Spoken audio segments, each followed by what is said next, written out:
बच्चों, पिछली कक्षा में हम लोग धर्मवीर भारती द्वारा रचित पाठ काले मेघा पानी दे का अध्ययन कर रहे थे। आज हम इसी पाठ के शेष और अंतिम भाग का अध्ययन करेंगे। इस कहानी में यह वर्णन किया गया है कि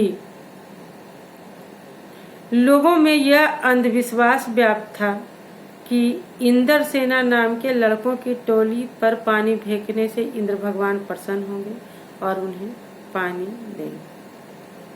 परंतु लेखक इस तरह के अंधविश्वास का समर्थक नहीं था और इसे पाखंड मानता था, दिखावा मानता था। लेकिन लेखक की सबसे बड़ी मजबूरी यह थी कि उसे बेइंतहा प्यार करने वाली एक दीदी थी, जो उसकी अपनी सगी दीदी तो नहीं थी, पर सगी दीदी से भी ज्यादा उसे प्यार करती थी। और वो इस तरह के अंधविश्वास की समर्थक थी। लेखक उनके सामने हार जाता था, उनके प्यार के सामने हार जाता था, क्योंकि दीदी के जितने पूजा अनुष्ठान या धार्मिक कर्मकांड लेखक के बिना पूरे नहीं होते थे।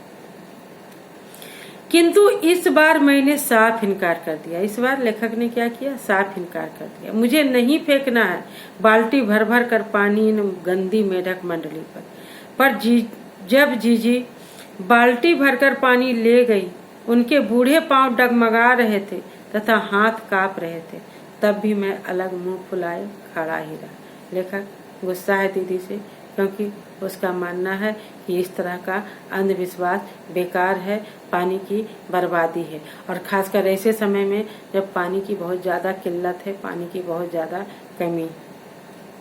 शाम को जब उन्होंने लड्डू मठरी खाने को दिए तो मैंने उन्हें हाथ से अलग सरका दिया, मुंह फेर कर बैठ गया।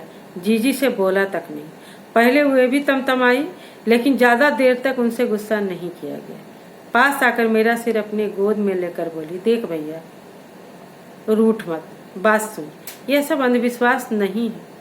हम इन्हें पानी नहीं देंगे तो भगवान हमें पानी कैसे देंगे? दीदी का यह सिद्धांत है कि शास्त्रों में लिखा है कि हमारे पास जिस चीज की कमी हो उसका त्याग ही त्याग माना जाता है। जो चीज हमारे पास बेइंतहा है, अगर हम वो किसी को दान करते हैं तो उसे सही दान नहीं माना जाता है। यानी जिस चीज की हमारे पास कमी हो उसका दान करना, उसका त्याग करना ही महादान माना जाता है। ये दीदी का सिद्धांत है और दीदी का कहना है अभी हमारे पास पानी की कमी है और उस पानी का त्याग से ही इंद्र देवता प्रसन्न होंगे। देख भैया, रूठ मत, बात सुन, यह सब अंधविश्वास नहीं। हम इन्हें पानी नहीं देंगे तो भगवान हमें पानी कैसे देंगे? मैं कुछ नहीं बोला। फिर जीजी बोली, तू इसे अगर पानी की बर्बादी समझता है तो यह बर्बादी नहीं है, यह पानी का अर्ध चढ़ाते हैं। क्योंकि जो चीज मनुष्य पाना चाहता है उसे पहले देगा नहीं तो फिर पाएगा कैसे? इसलिए तो ऋषि मुनियों ने दान को सबसे ऊंचा स्थान दिया। ऋषि मुनियों को काहे बदनाम करती हो जीजी? क्या उन्होंने ऐसा कहा है जब आदमी बूंद बूंद पानी को तरसे तब भी पानी कीचड़ में बहाओ? थोड़ी देर चुप रही जीजी, फिर मठरी को मेरे मुंह में डालती हुई बोली, देख, बिना त्याग के दान नहीं होता। यदि तेरे पास लाखों करोड़ों रुपये हैं और फिर उनमें से तो 2-4 रुपये किसी को दे दे तो कैसा त्याग हुआ? यानी जिस चीज की कमी हो उसका दान करना, उसका त्याग करना ही सही में मायने में दान है। त्याग तो वह होता है जिस चीज की तेरे पास कमी है, जिसकी तुझको भी जरूरत है, और अपनी जरूरत पीछे रख दूसरे के कल्याण के लिए उसे दे तो त्याग हुआ होता है। दान तो वह होता है और उसी का फल मिलता है। फल बल कुछ नहीं मिलता, सब ढकोसला है। मैंने कहा, लेखक ने कहा, क्या कहा? कि फल बल नहीं मिलता, ये सब ढकोसला है, दिखावा है। पर कहाँ मेरे तर्कों का किला पस्त होने लगा था। पर वहां मेरे तर्कों का किला पस्त होने लगा था, पर मैं भी जिद पर अड़ा था। फिर जीजी बोली, देख, तू तो अभी से इतना पढ़ लिख गया है, मैंने तो गांव के मदरसे का भी आज तक मुंह नहीं देखा, पर एक बात देखी है यदि 30-40 मन गेहूं उगाना है तो किसान मात्र 5-6 से अच्छा गेहूं लेकर जमीन में क्यारियां बनाकर फेंक देता है। यानी किसान को भी जब बहुत ज्यादा अनाज प्राप्ति की इच्छा हो तो वह 5-6 सेर गेहूं को बर्बाद करता है, खेतों में क्या करता है, फेंक देता है। उसे बुवाई कहते हैं। और वह जो सूखे में हम अपने घर का पानी इन पर फेंकते हैं वह भी तो बुवाई है। यह पानी गली में बोएंगे तो सारा कस्बा शहर गांव पर पानी पीने वाले बादलों की फसल आएगी। हम बीज बनाकर पानी देते हैं, फिर काले मेघा से पानी मांगते हैं। सभी ऋषि मुनि कह गए हैं, पहले स्वयं दो, तब देवता तुम्हें 4 गुना 8 गुना करके लौटाएंगे। यह तो प्रत्येक आदमी का आचरण है जिससे सबका आचरण बनता है। जैसे राजा तथा प्रजा, सिर्फ यही सच नहीं है, सच तो यह है यथा प्रजा तथा राजा। यही तो गांधी जी भी कहते हैं। जीजी का एक लड़का राष्ट्रीय आंदोलन में पुलिस की लाठियां खा चुका था, तब से जीजी गांधी जी की बात अक्सर करने लगी थी। इन बातों को आज 50 से ज्यादा बरस बीत गए, पर ज्यों की त्यों मन पर अंकित है। ये बातें लेखक के मन पर ज्यों की त्यों अंकित है। कभी कभी कैसे कैसे संदर्भों में ये सब बातें मन को कचोट जाती। हम आज अपने देश के लिए करते क्या? मांगे हर क्षेत्र में बड़ी बड़ी है, किंतु त्याग का कहीं नामो निशान नहीं।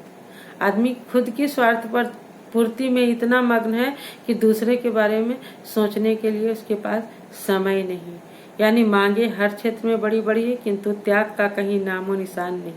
आज अपना स्वार्थ ही एकमात्र लक्ष्य रह गया है। हम चटकारे लेकर इसकी या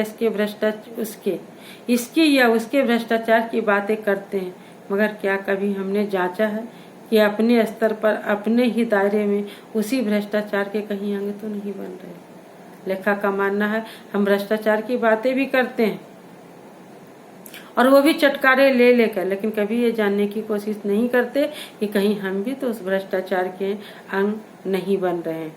काले मेघों के दल उमड़ते हैं, पानी झमाझम बरसता है। यानी चारों तरफ रुपये पैसे हैं, पर क्या है, जो इन रुपयों पैसे से वंचित है उनके गगरी फूटी की फूटी रह जाती है। काले मेघों के दल उमड़ते हैं, पानी झमाझम बरसता है, किंतु गगरी फूटी की फूटी रह जाती है। बैल प्यासे के प्यासे रह जाते हैं। आखिर कब बदलेगी स्थिति? लेखक का कहना है ऐसी बात नहीं। आज दुनिया में बहुत लोग ऐसे हैं जिनके पास जरूरत से ज्यादा धन है, संपत्ति है, पर जो इनसे वंचित है उनके लिए उनके मन में कभी त्याग की भावना नहीं उठती। इसलिए क्या होता है, काले मेघों के दल उमड़ते हैं, पानी झमाझम बरसता है, लेकिन गगरी फूटी की फूटी रह जाती है, बैल प्यासे के प्यासे रह जाते हैं। और लेखक के मन में यह शंका उठती है, यह सोचता है लेखक, यह स्थिति आखिर कब बदलेगी।